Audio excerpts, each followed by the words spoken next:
This piece was originally, the first two movements were quite separately done. The first movement was a self-standing piece composed for the Lang sisters, Doris and Judy, who were students at Queen's a long time ago and magnificent pianists.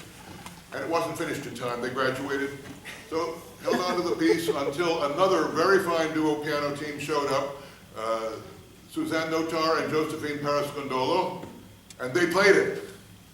And because they did it so well, I decided to write a second movement for them. And they graduated before that was finished. So, one performance of one movement came out of that win there.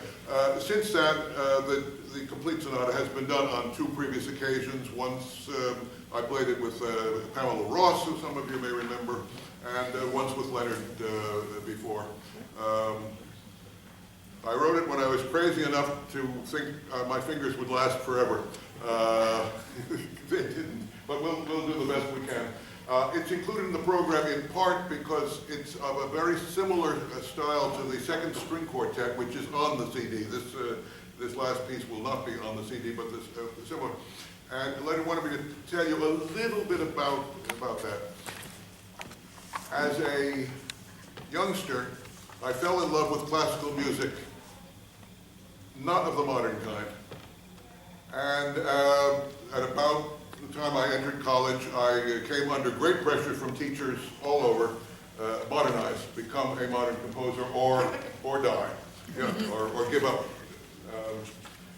And around the time I wrote both the first movement of this sonata and the string quartet, number 2, I felt I had a way of synthesizing the tonal music that I loved with enough modernism to get by.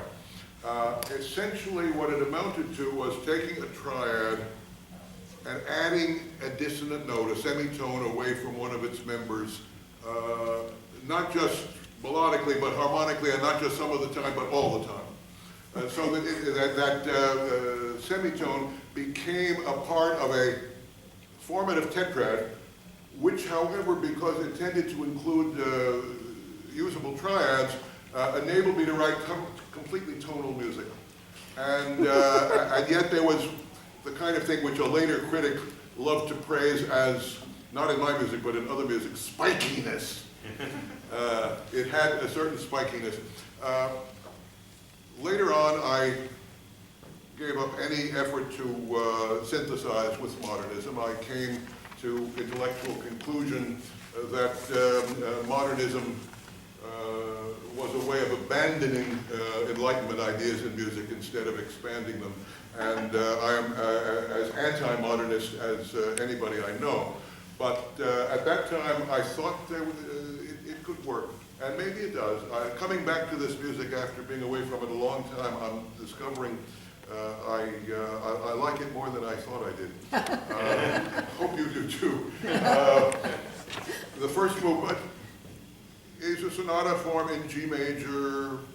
Exposition goes to D as clear as day. Development comes back, finishes in G. Second movement, which is a somewhat different style, but still a synthesis with modernism. D minor, second theme in the relative major, F major. Recapitulation, D minor.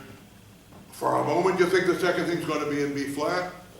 Goes to D major and everybody's happy. And you can follow, I think you can follow those keys as if there were just triads behind them instead of these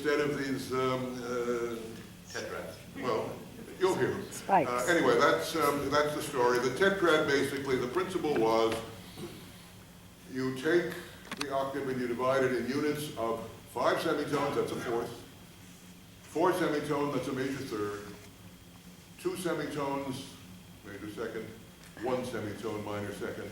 And there are 6 different ways of doing this.